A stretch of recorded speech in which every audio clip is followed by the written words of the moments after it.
সমস্ত ভালো কাজের শুরুতে বিসমিল্লাহ। সুবহানাল্লাহ। সব ভালো কাজের শুরুতে কি? বিসমিল্লাহ। এটা হেলায় খেলায় উড়াইয়া দিবেন না কথাটা, এটা গুরুত্ব সহকারে নেবেন যে বিসমিল্লাহ এটা গুরুত্বপূর্ণ। আল্লাহর নামে শুরু করা। দোকানের শাটার খুলবেন বিসমিল্লাহ, শাটার বন্ধ করবেন বিসমিল্লাহ, চা কাউর হাতে দিবেন বিসমিল্লাহ, কারো হাত থেকে চায়ের কাপটা নিবেন বিসমিল্লাহ। সমস্ত ভালো কাজে বিসমিল্লাহ। পান খাইতেছেন হঠাৎ কোথাও গিয়ে, বাস বিসমিল্লাহ। এক কাপ চা পান করবেন বিসমিল্লাহ। আল্লাহ শিখাইয়া দিচ্ছে যে কোরআনের শুরুতেও বিসমিল্লাহির রহমানির রহিম, এর মাধ্যমে আমরা শুরু করলাম। এর মানে সমস্ত ভালো কাজে বিসমিল্লাহির রহমানির রহিম দিয়ে আমাদের কাজগুলো আমরা শুরু করব ইনশাআল্লাহ। ইবনে মাজাহ হাদিসের কিতাব 3869 নম্বর হাদিস। এই হাদিসের মধ্যে আসছে قال رسول الله صلى الله عليه وسلم ما من عبد يقول في صباح كل يوم ومساء كل ليلة بسم الله الذي لا يضر مع اسمه شيء في الأرض ولا في السماء وهو السميع العليم 3 مرات ফায়াদুরহু। নবীজি বলেন, কেউ যদি প্রতিদিন সকালে আর সন্ধ্যায় 3 বার এই দোয়াটা পড়ে, বিসমিল্লাহিল্লাযী লা ইয়াদুররু মা ইসমিহি শাইউন ফিল আরদি ওয়ালা ফিস সামা ওয়া হুয়াস সামিউল আলিম। এই দোয়াটা কেউ যদি সকালে 3 বার পড়ে, বিকালে 3 বার পড়ে, আল্লাহর নামে লা ইয়াদুররু মা ইসমিহি শাইউন, আল্লাহর নামে কোনো জিনিস ক্ষতি করবে না, ফিস সামা শাইউন ফিল আরদি, জমিনেও ক্ষতি করবে না, আসমানেও ক্ষতি করবে না, ওয়া হুয়াস সামিউল আলিম, তিনি সর্বশ্রোতা সর্বজ্ঞানী। এটা হলো এই দোয়ার অর্থ। বিসমিল্লাহ, আল্লাহর নামে, আল্লাযী লা ইয়াদুররু মা ইসমিহি শাইউন, যার নামে কোনো জিনিস ক্ষতি হতে পারে না, ক্ষতি করতে পারে না, ফিল আরদি ওয়ালা ফিস সামা, দুনিয়াতেও না আসমানেও না, তিনি সর্বশ্রোতা সর্বজ্ঞানী। এই দোয়াটা যদি কেউ সকালে 3 বার বিকালে 3 বার পরে, দুনিয়ার কোনো কিছু তাকে ক্ষতি করতে পারবে না। এখন অনেকের অভিযোগ, পড়ি তো কাম হয় না। যেদিন কাম হয় না সেদিন আপনি খোঁজ করে দেখেন পড়েন নাই। হ্যাঁ, একদিন দেখবেন বলবে আমার তো আজকে সমস্যা হয়েছে, এই দোয়া তো আমি ডেলি পড়ি, তো আজকে পড়ছেন নি? কয় না, আজকে পড়ি নাই। তো আজকে পড়েন নি দেখি দুই। প্রতিদিন 3 বার সকালে সন্ধ্যায়, তাহলে আল্লাহর নামে কোনো কিছু ক্ষতি করতে পারে না। আল্লাহ আমল করার তৌফিক দান করেন। চিঠিপত্র কারো কাছে যখন লিখবেন, বিসমিল্লাহির রহমানির রহিম দিয়ে লিখবেন। সহিহ বুখারীর 7 নম্বর হাদিস, রাসূলুল্লাহ সাল্লাল্লাহু আলাইহি সাল্লাম একটা চিঠি লিখছে রোমের বাদশাহ হিরাক্লিয়াসের কাছে। সেই চিঠির মধ্যে আছে বিসমিল্লাহ মিন মুহাম্মাদিন আবদিল্লাহি ওয়া রাসূলিহি ইলা হিরাক আজিমির রুম। রোমের বাদশাহ হিরাক্লিয়াসের কাছে আল্লাহর বান্দা এবং আল্লাহ রসুল মুহাম্মদ সাল্লাল্লাহু আলাইহি সাল্লামের পক্ষ থেকে চিঠি। আল্লাহর নামে আমি মুহাম্মদ সাল্লাল্লাহু আলাইহি সাল্লাম তোমার কাছে দাওয়াত নামাজে আমি লিখলাম, বিসমিল্লাহ দিয়ে আমার চিঠিটা আমি শুরু করলাম। তাহলে চিঠিপত্র লিখলেন, শুরু করবেন কি দিয়ে? তো এই যুগে তো আর চিঠি নাই, এখন পাঠান আপনারা মেসেজ, নাকি? তো মেসেজও লেখেন আসসালামু আলাইকুম বিসমিল্লাহির রহমানির রহিম, এই তো হয়ে গেল না? প্রথমে লিখবেন বিসমিল্লাহির রহমানির রহিম, এরপরে আসসালাম। সহিহ বুখারীর বর্ণনা আসছে রসুল প্রথমে বিসমিল্লাহ লেখছে, পরে বলছে আসসালামু আলা মান ইত্তাবাআল হুদা। তো সেই হিসাবে প্রথমে বিসমিল্লাহ লিখবেন, এরপরে লিখবেন আসসালামু আলাইকুম ওয়া রাহমাতুল্লাহ। তো বাস, এখন তো আর আপনারা চিঠি লেখেন না, তো মেসেজ লেখেন যারও কারো প্রয়োজনীয়। আবার উল্লা পাল্লা মেসেজ না, আপনারা তো মেসেজ মানে উল্লা পাল্লা আছে এরকম না। এই হলো সমস্ত পত্র বা কারো কাছে কিছু লেখার আদান প্রদান করার শুরুতে কি বলেন তো? বিসমিল্লাহ। খাবারের শুরুতে বিসমিল্লাহ, ওইটা আগেও বলছি, সহিহ বুখারীর বর্ণনা 5376 নম্বর হাদিস। রাসূলুল্লাহ সাল্লাল্লাহু আলাইহি সাল্লামের একজন সাহাবী ওমর ইবনে আবি সুলাইমান বা ওমর ইবনে আবি সালমান,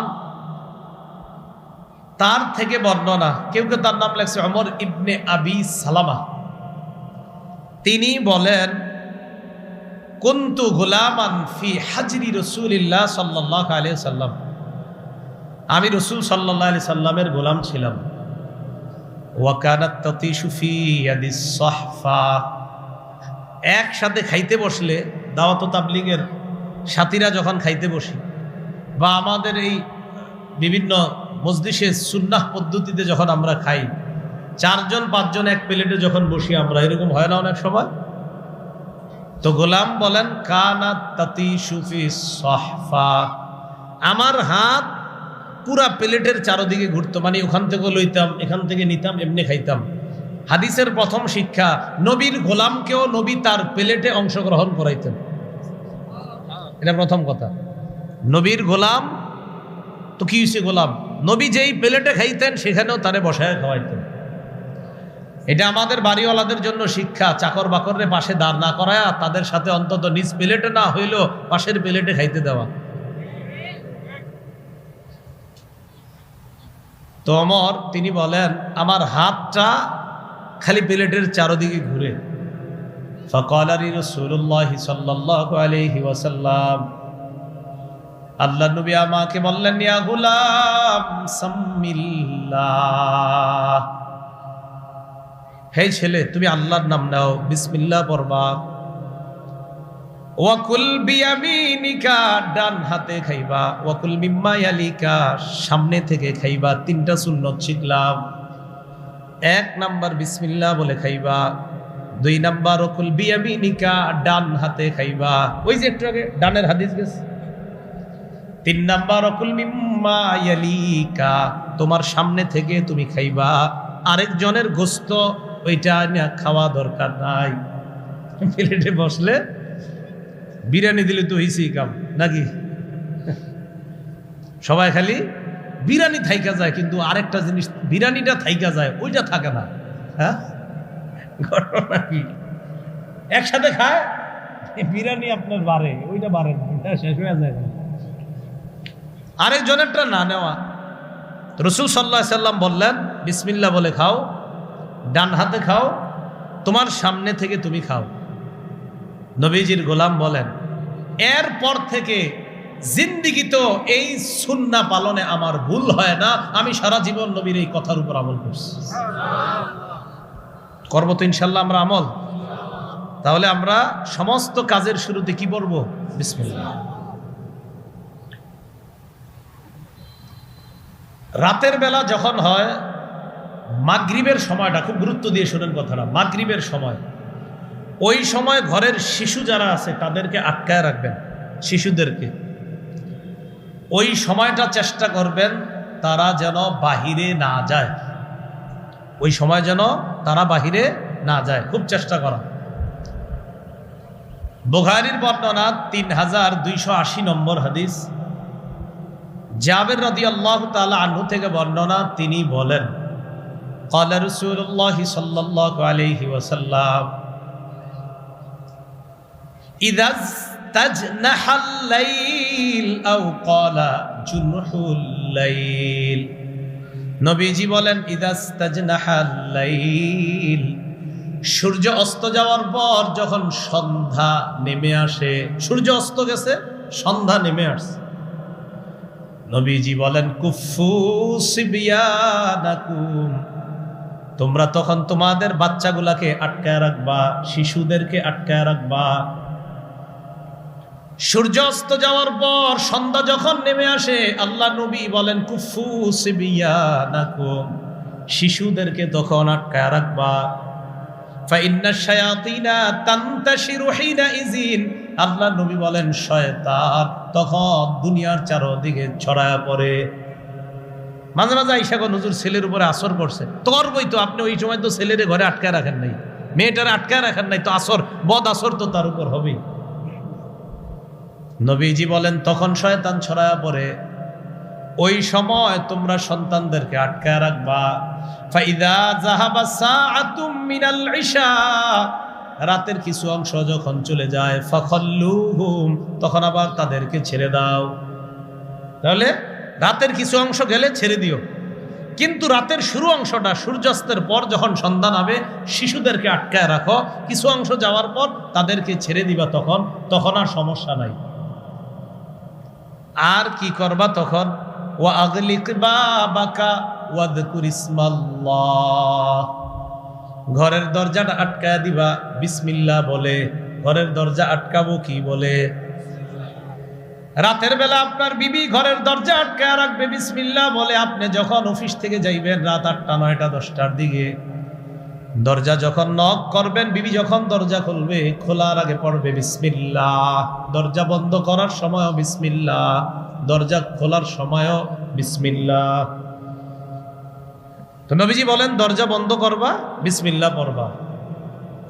এরপর ওয়াউকি সিকাআকা ওয়াযকুর ইসমাল্লাহ, তুমি যেই গ্লাসে পানি পান করো ওই পান পাত্রটা ঢাইকা রাখবা বিসমিল্লাহ বলে। রাতের বেলা শোয়ার সময় পাশে গ্লাস রাখেন না, বিসমিল্লাহ বলে ওইটা ঢাইকা রাখবেন। এরপর নবী বলেন ওয়াখাম্মির ইনাআকা ওয়াযকুর ইসমাল্লাহ, তুমি তোমার বাসন তোষণ, তরি তরকারি, ভাতের ডেক ডেকচিগুলা বিসমিল্লাহ বলে ঢেকে রাখবা। ফ্রিজের মধ্যেও যদি রাখেন ঢাইকা রাখা দরকার। নবী বলেন ওয়ালাউ তারুদু আলাইহি শাইআ, পুরা ঢাকনা যদি দিতেও না পারো, সামান্য কিছু একটা হলেও ওই পাত্র আর পান পাত্রের উপর রেখে দাও। পুরা ঢাকনাটা নাই, আপনি কিছু একটা বিসমিল্লাহ বলে রেখে দেন, মানে পুরাটা ঢাকার মতো আপনার কাছে কিছু নাই, তো ছোট একটা কিছু হইলো, আপনি নবী বলছে বাস কিছু একটা আপনি বিসমিল্লাহ বলে ওটার উপর রেখে দেন। কি কথাগুলো বুঝে আসছে সবার?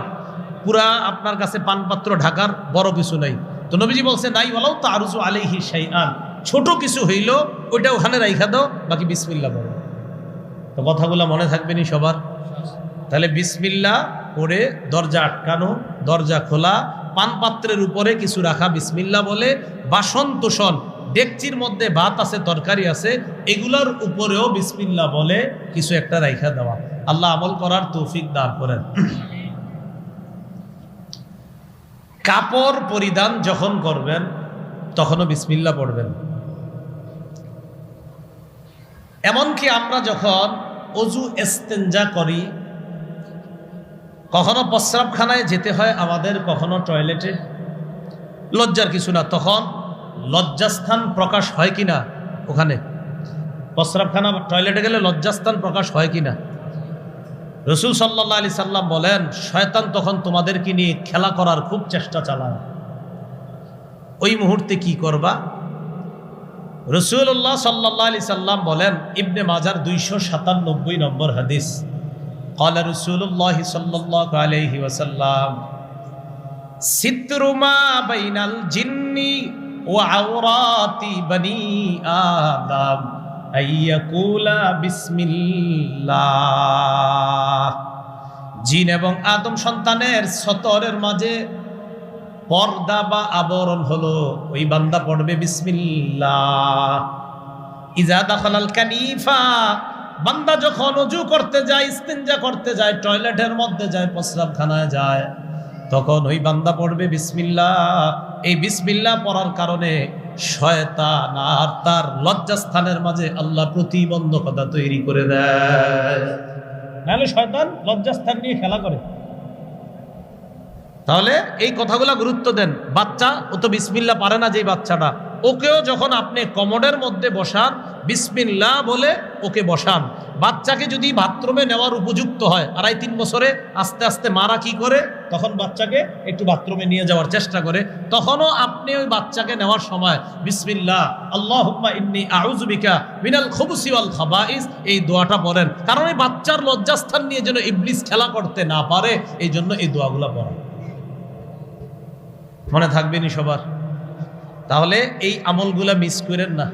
এই নামাজের সময় আসলেই আমরা প্রস্রাবখানায় টয়লেটে যাই, অনেকে দ্রুত দৌড়ে আসে, মানে বোঝা যাইতেছে ওনার হালাত খারাপ, দোয়াটা পড়তে ভুলে যায় না। আল্লাহ আমল করার তৌফিক দান করেন। রাতে ঘুমানোর সময় বিসমিল্লাহ পড়বেন। আবু দাউদ শরীফের বর্ণনা 5054 নম্বর হাদিস। আন্না রাসূলুল্লাহি সাল্লাল্লাহু আলাইহি ওয়াসাল্লাম কানা ইযা আখাযা মাতজাহু মিনাল লাইল, রাসূলুল্লাহ সাল্লাল্লাহু আলাইহি সাল্লাম রাতের বেলা যখন বিছানায় যাইতেন তখন বলতেন বিসমিল্লাহ ওয়াদাতু জামবি, আল্লাহর নামে আমি আমার শরীরটা বিছানায় রাখলাম। সুবহানাল্লাহ। আরেকটা আছে বিসমিকা রব্বি ওয়াদাতু জামবি, রব আপনার নামে আমি আমার দেহটাকে বিছানার মধ্যে রাখলাম। তাহলে কার নামে দেহ বিছানায় রাখবো বলেন তো? আল্লাহর নামে। এরপর আল্লাহ নবী বলতেন আল্লাহুম্মা গফিরলি জামবি, পড়েন তো আল্লাহুম্মা গফিরলি জামবি। এটা নবী আমগরে শিখিয়ে দিছে, তোমরা পড়বা আল্লাহুম্মা গফিরলি জামবি, আল্লাহ আপনি আমার গুনাহ মাফ করে দেন। নবীর তো গুনাহ নাই, এই নবী এটা পইরা আমগরে শিখিয়ে দিছে যে দোয়া করবা যে আল্লাহ যেন তোমারে মাফ করে। 1 নাম্বার বিসমিল্লাহ বলে দেহ মাটির মধ্যে রাখা, বিছানায় রাখা। পুরা দোয়াটা যদি না পারেন পড়বেন বিসমিল্লাহির রহমানির রহিম। এটা বইলা বাংলাগুলা বলবেন আল্লাহ আপনার নামে আমি আমার দেহটা বিছানার মধ্যে রাখলাম। এরপরে আরবি যদি পারেন ভালো কথা, আরবি না পারলে বাংলাটা পড়বেন। আরবি হলো আল্লাহুম্মা গফিরলি জামবি, আল্লাহ আপনি আমার গুনাহ মাফ করে দেন। বাংলাটা পারবেন তো?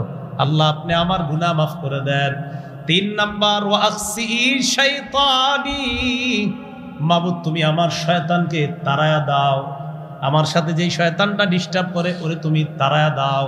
তো নবীজির সাথে তো শয়তান নাই, নবীজির শরীরেও শয়তান ঢুকার ক্ষমতা রাখে, কিন্তু নবীজি বলেন ওয়ালাকিন্নাল্লাহ আ'আনানি ফাআসলাম, নবীজি বলেন শয়তান আমার রক্তর শিরা উপশিরায় দিয়ে চলার ক্ষমতা রাখে, কিন্তু ও পারে না, কারণ ওর থেকে আল্লাহ আমারে সাহায্য করে ওর মোকাবেলায়, তাই ও আমাকে পারে না, ধোঁকা দিতে পারে না, আমার সাথে পেরে উঠতে পারে না ও, এজন্য আল্লাহ আমারে হেফাজত করে। রাসূল সাল্লাল্লাহু আলাইহি ওয়াসাল্লাম। 3 নাম্বার বললেন আকসি শাইতানি, আল্লাহ আমার শয়তানটারে তাড়ায়া দেন। 4 নাম্বারে বলবেন ও ফুক্কারিহানি, আল্লাহ আমার ঘাড় আপনি মুক্ত করেন, ঘাড় মুক্ত করেন, বিপদ আপদ যত কিছু আছে সব থেকে মুক্ত করেন, ঘাড় মুক্ত করেন। এরপর সুন্দর একটা কথা নবী শিখায়া দেয় ওয়াজআলনি ফিন নাদিয়িল আ'লা,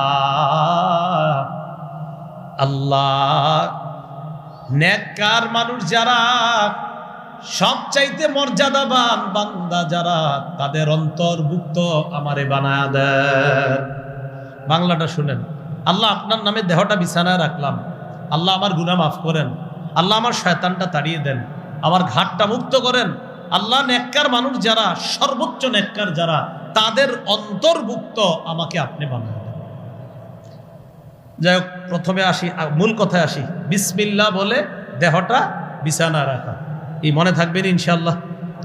আচ্ছা, হাসবো না কেউ, এখন যে হাদিসটা বলবো কেউ হাসবো না, বলে মন দিয়ে শুনবো, সাবধান। রাসূলের হাদিসের সময় কোনো যেখানে হাসা আছে সেখানে হাসবো, যেখানে হাসি নেই হাসবো না। সহিহ বুখারী 6338 নম্বর হাদিসের বর্ণনা, 388 নম্বর হাদিসের বর্ণনা।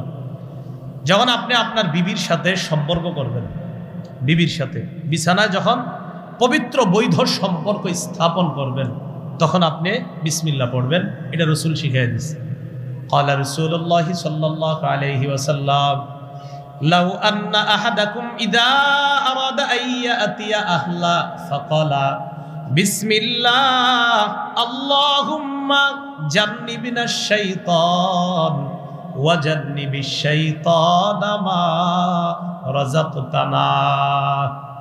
তোমাদের কেউ যখন তার বিবির কাছে যায়, গমন করে, পবিত্র সম্পর্ক কায়েম করতে চায়, তখন ওই ব্যক্তি পড়বে বিসমিল্লাহ আল্লাহুম্মা জান্নিবনাশ শাইতান, আল্লাহ আপনি আমাকে আর আমার বিবিকে, আমাদের দুইজন আপনার কাছে দোয়া করতেছি, জান্নিবনাশ শাইতান, আমাদের দুইজন থেকে আপনি শয়তানকে দূরে রাখেন, ওয়া জান্নিবিশ শাইতানা মা রাযাকতানা, আল্লাহ আমাদের কোনো সন্তান যদি হয়, যে সন্তান আপনি আমাদেরকে দান করবেন, এই সন্তানটাকেও শয়তান থেকে আপনি দূরে রাখবেন। এটা তোমরা দোয়া করবা। নবীজি বলেন ইন্নাহু ইয়ুকদ্দার বাইনাহুমা ওয়ালাদ, তাদের এই পবিত্র সম্পর্ক স্থাপনের ফলে তাদের কোনো সন্তান যদি আল্লাহর পক্ষ থেকে নির্ধারণ করা হয়ে থাকে, লাম ইয়াদুররুহু শাইতানুন আবাদা, এই সন্তানটাকে শয়তান কখনো ক্ষতি করতে পারবে না। আবার বলছি, তোমাদের কেউ যখন বিবির কাছে যাবে বিসমিল্লাহ পড়বে, আল্লাহুম্মা জান্নিবনাশ শাইতান ওয়া জান্নিবিশ শাইতানা মা রাযাকতানা। পুরো দোয়াটা না পারলে বিসমিল্লাহ তো মনে থাকবে, বিসমিল্লাহ পড়ার পর বাংলাটা বলবেন, আল্লাহ আমাদের থেকে শয়তানকে দূরে রাখেন, আর আমাদের যে সন্তানটা আপনি দিবেন এই সন্তানটার থেকেও শয়তানকে দূরে রাখেন, সন্তানটাকে শয়তান থেকে দূরে রাখেন।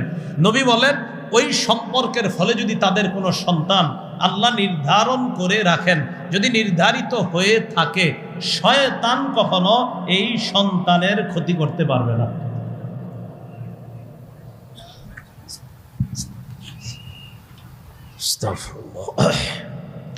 এই হলো আপনার রাতে ঘুমাতে যাওয়ার সময় এই আমল করা। আল্লাহ আমাদের সকলকে আমল করার তৌফিক দান করেন। তাহলে সূরা ফাতিহা বিসমিল্লাহ দিয়ে শুরু করলাম। বিসমিল্লাহ সব ভালো কাজের শুরুতে, এই আমল আমরা শিখলাম। চলেন সূরার প্রথম আয়াতে যাই। আলহামদুলিল্লাহি রাব্বিল আলামিন। সমস্ত প্রশংসা আল্লাহর, যিনি বিশ্ব জগতের রব। সমস্ত প্রশংসা কার? বলেন কার? তো আমরা তো মানুষেরও প্রশংসা করি, কি করি না? শুরুতে একটা আলিফলাম আছে, এই আলিফলামটাকে আলিফলামে ইস্তেগরাক অথবা ইখতিসাসের জন্য আনা হয়েছে। সমস্ত প্রশংসা আল্লাহর জন্য, আর এটার নাম যদি হয় ইখতিসাস তাহলে অর্থ হবে সমস্ত প্রশংসা আল্লাহর জন্যই খাস। বলেন সমস্ত প্রশংসা কার জন্য খাস? এটা কেমনে? এই চেয়ার বানাইছে কে? বলেন মিস্ত্রি। কে বানাইছে? মাশাআল্লাহ কি সুন্দর চেয়ার। তাহলে মিস্ত্রি বানাইছে। মিস্ত্রির মেধা অনেক ভালো। মিস্ত্রিরে বানাইছে কে? আরে বলেন কে? তো মূলত প্রশংসা হলো কার? এই জন্য চেয়ার যে বানাইছে, যদিও তার প্রশংসা করি, আসলে এটা তার প্রশংসা না, বরং তারে এত সুন্দর মেধা যিনি দিয়েছে তার প্রশংসা। এই জন্য মুফতি শফি রহমতুল্লাহ আলাইহি লেখছেন, সারা পৃথিবীতে যত জায়গায় মানুষের প্রশংসা হয়, এই প্রশংসার যোগ্য মূলত মানুষ না, মূলত ওই মানুষ যেই কারণে প্রশংসা অন্যের থেকে পায়। মানুষ চিন্তা করতে হবে, আমি প্রশংসা কেন পাইলাম? আচ্ছা আমার মেধার কারণে। আমি প্রশংসা কেন পাইলাম? আচ্ছা আমার টাকার কারণে। আচ্ছা আমি প্রশংসা কেন পাইলাম? ব্যবসায় উন্নতি করার কারণে। আচ্ছা ব্যবসায় আমার উন্নতি দেওয়ার বুদ্ধিটা কে দিল? ও আল্লাহ দিছে। তো মুফতি শফি রহমতুল্লাহ আলাইহি বলেন, দুনিয়াতে যত প্রশংসা হয় সব প্রশংসার মূলে আল্লাহ। সব প্রশংসার মূলে কে? তো আলহামদুলিল্লাহ সমস্ত প্রশংসা কার? এক নম্বর আয়াতে আল্লাহ বলেন, আলহামদুলিল্লাহিল্লাযী খালাকাস সামাওয়াতি ওয়াল আরদা ওয়া জাআলাজ যুলুমাতি ওয়ান নূর। সমস্ত প্রশংসা আল্লাহর, যিনি আসমান সমূহ সৃষ্টি করেছেন, জমিন সৃষ্টি করেছেন।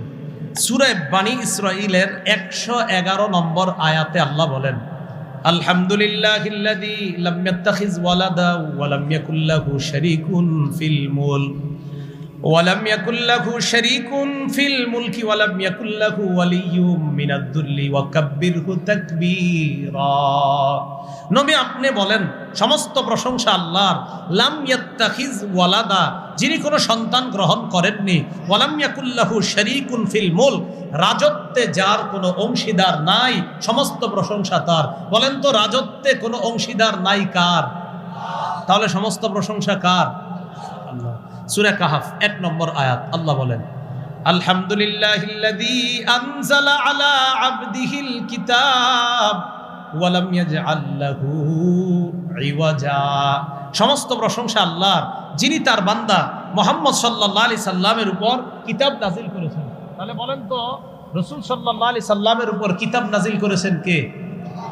তো আল্লাহ বলেন সমস্ত প্রশংসা আল্লাহর, যিনি তার বান্দার উপর কিতাব নাজিল করেছেন। এবার চলে যাই সূরা ফুরকানের 1 নম্বর আয়াত। ওখানে হামদ শব্দে নাই, তবে সেখানে অন্য শব্দে আল্লাহর প্রশংসা আছে। সূরা আনকাবুতে আমরা চলে যাই। আল্লাহ পাক রব্বুল আলামিন সূরা নামল 19 নম্বর পারা শেষ পৃষ্ঠা, সূরা নামলের 59 নম্বর আয়াত আল্লাহ বলেন, কুলিল হামদুলিল্লাহ ওয়া সালামুন আলা ইবাদিহিল্লাযীনা ইসতাফা।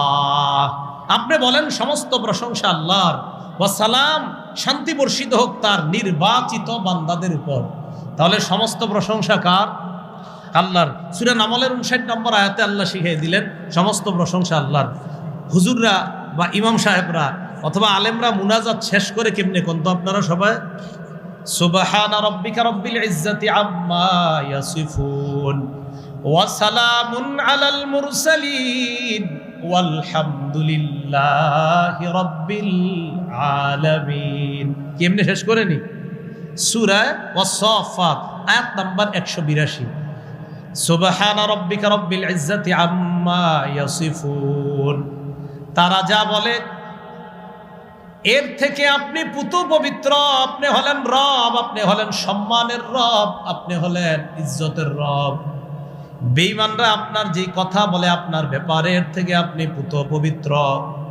ওয়া সালামুন আলাল মুরসালিন, যারা রাসূল, যারা মুরসালিন, যারা আপনার পাঠানো পয়গম্বর তাদের উপর শান্তি। ওয়ালহামদুলিল্লাহি রাব্বিল আলামিন, সমস্ত প্রশংসা আল্লাহর যিনি বিশ্ব জগতের রব। 24 নম্বর পারায় যাই, চলেন 24 নম্বর পারা 13 নম্বর পৃষ্ঠা। আল্লাহ পাক রব্বুল আলামিন স্পষ্টভাবে 24 নম্বর পারার 13 নম্বর পৃষ্ঠা, হ্যাঁ ঠিক আছে 13 নম্বর পৃষ্ঠা, সূরা মুমিন আয়াত নাম্বার 65। আল্লাহ বলেন হুয়াল হাইয়্যু লা ইলাহা ইল্লা হুয়া ফাদউহু মুখলিসিনা লাহুদ্দিন। আল্লাহ চিরঞ্জীব, তাকেই তোমরা একনিষ্ঠভাবে ডাকো। আলহামদুলিল্লাহি রাব্বিল আলামিন, সমস্ত প্রশংসা আল্লাহর যিনি বিশ্ব জগতের রব। যিনি কি বলেন তো? বিশ্ব জগতের রব। সূরা ফুরকানের যেটা বলছিলাম সেখানে আছে এমন তাবারাকাল্লাযী নাযালাল ফুরকানা আলা আবদিহি লিয়াকুনা লিল আলামিনা নাযীরা আল্লাযী লাহু মুলকুস সামাওয়াতি ওয়াল আরদ ওয়া লাম ইয়াত্তাখিয ওয়ালাদা ওয়া লাম ইয়াকুল লাহু শারীকুন ফিল মুলক ওয়া খালাকা কুল্লা শাইইন ফাকাদ্দারাহু তাকদীরা। সেখানে আসছে বরকতময় ওই সত্তা যিনি আসমান জমিন সৃষ্টি করেছেন, রাজত্ব তার, ক্ষমতা তার। বলেন তো রাজত্ব কার, ক্ষমতা কার? এবার সুন্দর একটা কথা আল্লাহ পাক রব্বুল আলামিন আমাদেরকে শিখিয়ে দিচ্ছেন। আগে আপনাদের থেকে আমি স্বীকৃতি নেই, বলেন এই দুনিয়ার রাজত্ব কার? আখেরাতে রাজত্ব কার? তাহলে দুনিয়াতে সব প্রশংসা হবে কার? আখেরাতেও কার? দেখেন আল্লাহ কি বলেন, ইউসাব্বিহু লিল্লাহি মা ফিস সামাওয়াতি ওয়া মা ফিল আরদ লাহুল মুলকু ওয়া লাহুল হামদ। আল্লাহ বলেন আসমান জমিনের যারা আছে সবাই তার তাসবিহ পাঠ করে। লাহুল মুলকু, রাজত্ব তার, প্রশংসা তার, তিনি সব বিষয়ের উপর ক্ষমতাবান। তো আমরা জানি দুনিয়াতেও রাজত্ব আল্লাহর, আখেরাতেও রাজত্ব আল্লাহর। অতএব দুনিয়াতেও সমস্ত প্রশংসা আল্লাহর, আখেরাতেও সমস্ত প্রশংসা আল্লাহর। আরেকটা আয়াত আছে, দাঁড়ান, লাহুল মুলকু ওয়া লাহুল হামদু ফিল আখিরা ইয়ালামু মা ইয়ালিজু ফিল আরদ ওয়া মা ইয়াখরুজু মিনহা। কই আছে এটা? 27 পারা, হ্যাঁ 27 পারা, দেখেন 27 নম্বর পারা 17 নম্বর পৃষ্ঠা। আল্লাহ পাক রব্বুল আলামিন বলেন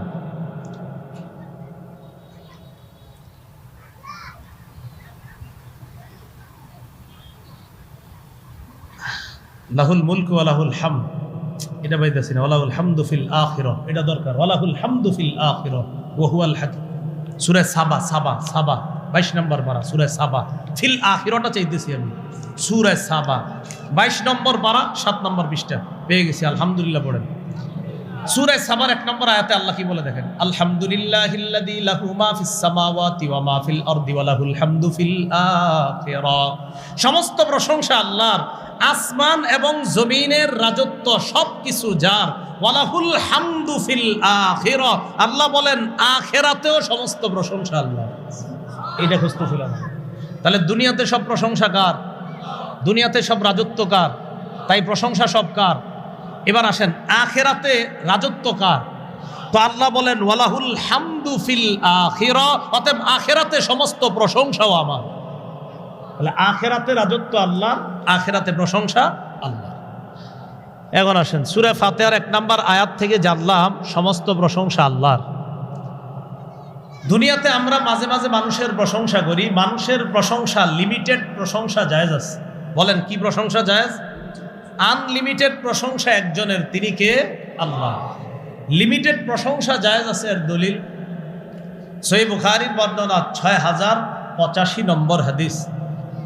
এই হাদিসের মধ্যে আসছে ইস্তাজানা উমর আলা রাসূলিল্লাহি সাল্লাল্লাহু আলাইহি ওয়াসাল্লাম। একবার নবীজির সাহাবী ওমর ফারুক রাদিয়াল্লাহু তাআলা নবীজির কাছে অনুমতি চাইলেন।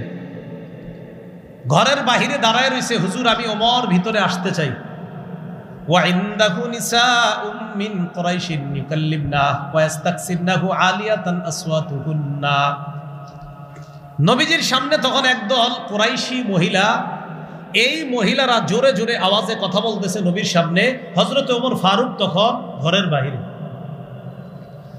ভিতরে আল্লাহ নবীর কানে সংবাদ যায়, ইয়া রাসূলুল্লাহ ইয়া হাবিবাল্লাহ, আপনার সাহাবী ওমর ঘরের বাহিরে দাঁড়িয়ে আছে, আপনার কাছে অনুমতি চায়। ফাআদিনা লাহু রাসূলুল্লাহ সাল্লাল্লাহু আলাইহি ওয়াসাল্লাম। আল্লাহ নবী হযরত ওমরকে ঘরে ঢোকার অনুমতি দিয়ে দেয়। হযরত ওমর যখন ঘরের মধ্যে যায়, যাওয়ার সময় দেখে ওয়া রাসূলুল্লাহ সাল্লাল্লাহু আলাইহি ওয়াসাল্লাম ইয়াদহাক।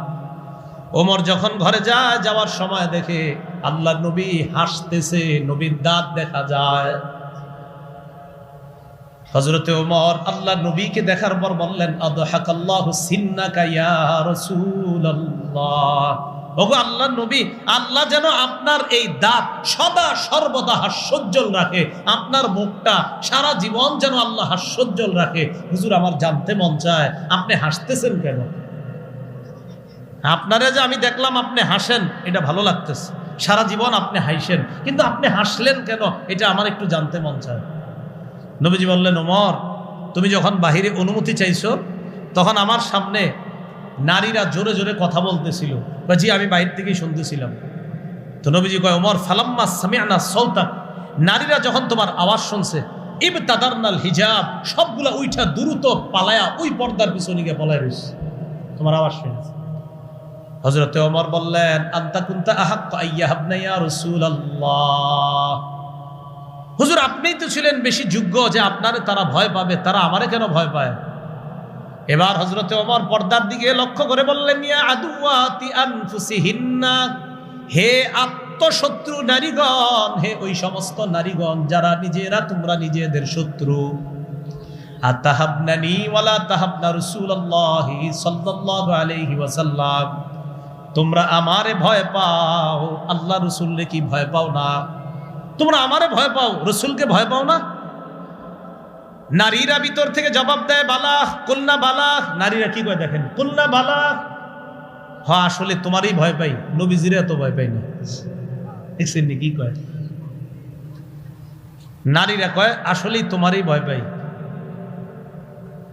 এবার হযরতে ওমরকে ও কেন ভয় পাই?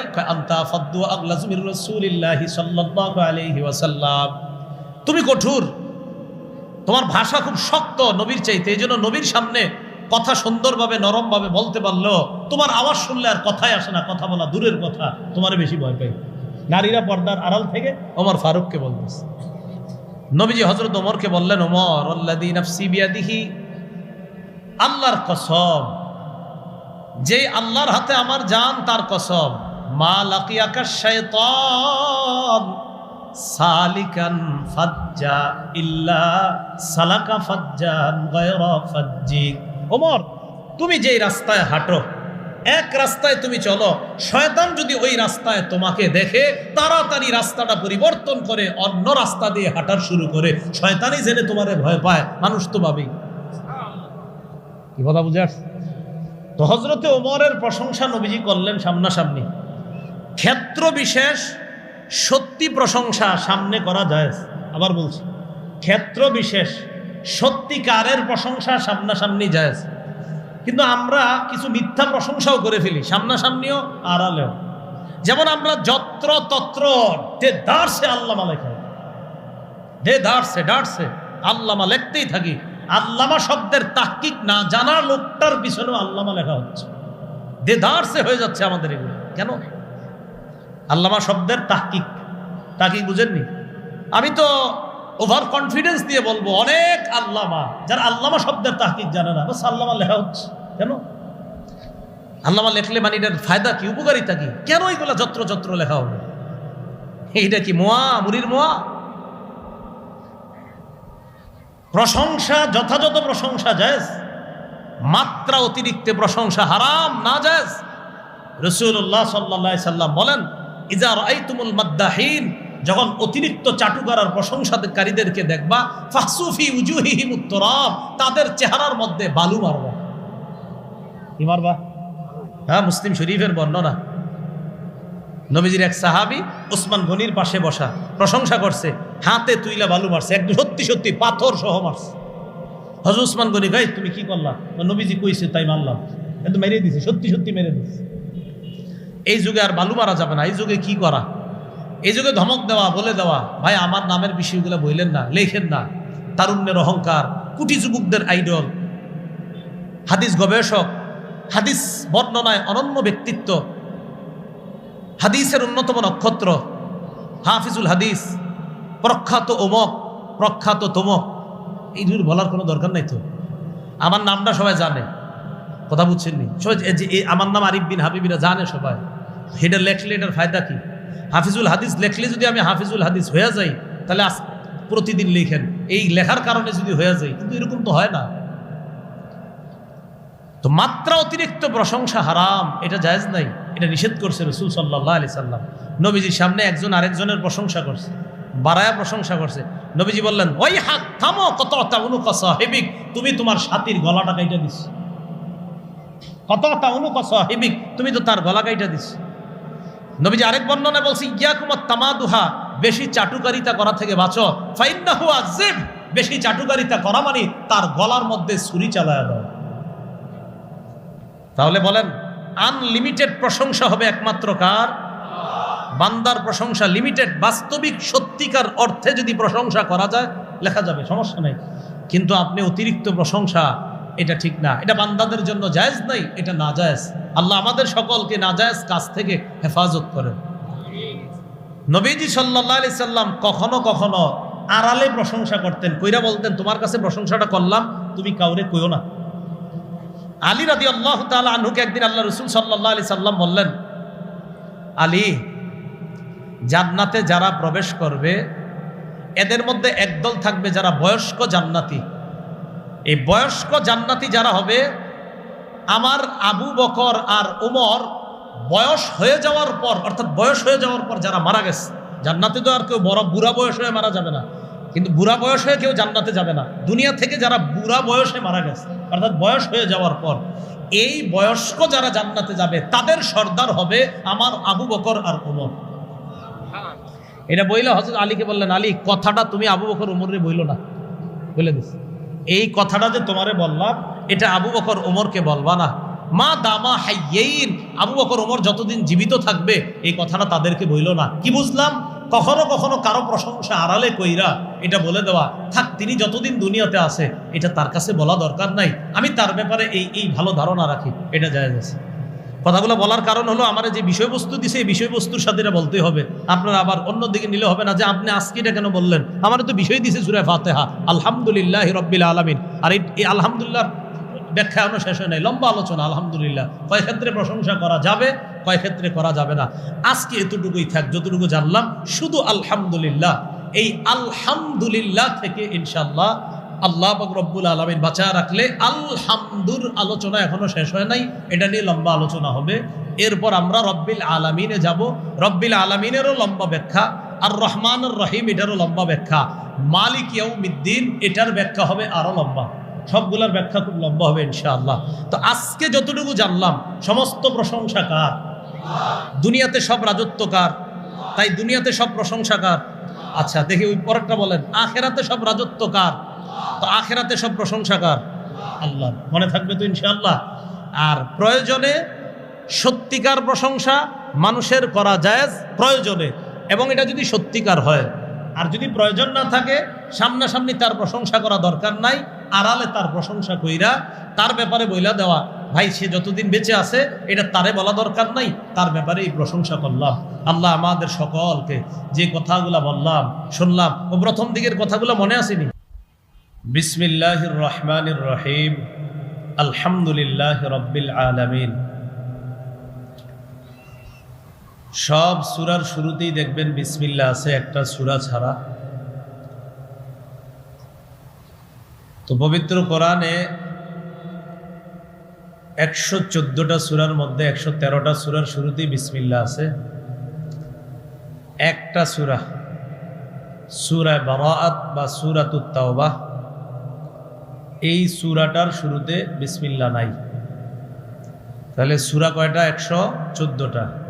কয় সূরার শুরুতে বিসমিল্লাহ? 113টা। তাহলে বিসমিল্লাহ কয়টা হইল? হ্যাঁ, বিসমিল্লাহ 114টাই আছে। কয়টা বলেন? কয়টা? 114টাই। তাহলে 113 সূরার শুরুতে বিসমিল্লাহ হিসাবে কত? 113। এক সূরার শুরুতে বিসমিল্লাহ নাই, কিন্তু বিসমিল্লাহ আরেকবার আছে কোরআনে, সেই হিসাবে 114টা। সূরাতুন নামলের মধ্যে আছে। সুলাইমান আলাইহিস সালাতু ওয়াস সালাম রানী বিলকিসের কাছে একটা চিঠি লেখছে। ওই চিঠির মধ্যে আছে ইন্নাহু মিন সুলাইমান ওয়া ইন্নাহু বিসমিল্লাহির রহমানির রহিম। সুলাইমানের পক্ষ থেকে এই চিঠি, বিসমিল্লাহির রহমানির রহিম। তাহলে বিসমিল্লাহির রহমানির রহিম এটাও কোরআনে কয়বার? 114 বার। কিন্তু কয় সূরার শুরুতে? 113। 113 সূরার শুরুতে বিসমিল্লাহ। তবে বিসমিল্লাহ আছে 114 বার। আরেকবার যে আছে এটা কোথায় আছে? 19 নম্বর পারার 18 নম্বর পৃষ্ঠা। আল্লাহ পাক রব্বুল আলামিন সুলাইমান আলাইহিস সালাতু ওয়াস সালামের চিঠির ব্যাপারে বলেন, সূরা নামল আয়াত নাম্বার 30 নম্বর আয়াত, ইন্নাহু মিন সুলাইমান ওয়া ইন্নাহু বিসমিল্লাহির রহমানির রহিম। তাহলে বিসমিল্লাহ আরেকবার আছে। তাহলে কত হলো? মোট 114 বার। তাহলে সূরা কয়টা? 114টা। সূরা 114টা। বিসমিল্লাহ কয়টা? 114টা। কিন্তু কয় সূরার শুরুতে বিসমিল্লাহ? 113 সূরার শুরুতে। আরেকটা কোথায়? সূরা নামলের 30 নম্বর আয়াত। বিসমিল্লাহ হলো 2 সূরার মাঝে পার্থক্য। কয় সূরার মাঝে পার্থক্য? 2 সূরা। হাদিসের কিতাব আবু দাউদ, এই কিতাবের 788 নম্বর হাদিসের বর্ণনা। আব্দুল্লাহ ইবনে আব্বাস রাদিয়াল্লাহু তাআলা আনহুমার বর্ণনা, তিনি বলেন, কানান নাবিয়্যু সাল্লাল্লাহু আলাইহি ওয়াসাল্লাম লা ইয়ারিফু ফাসলাস সূরাতি হাত্তা তুনাজ্জালা আলাইহি বিসমিল্লাহির রহমানির রহিম। রাসূলুল্লাহ সাল্লাল্লাহু আলাইহি সাল্লাম 2 সূরার মাঝে ততক্ষণ পার্থক্য করতে পারতেন না যতক্ষণ বিসমিল্লাহ নাজিল না হতো। বিসমিল্লাহ নাজিল হইলে নবী বুঝতেন এই সূরা আর পরের সূরার পার্থক্য হলো এই বিসমিল্লাহ। তো বিসমিল্লাহির রহমানির রহিম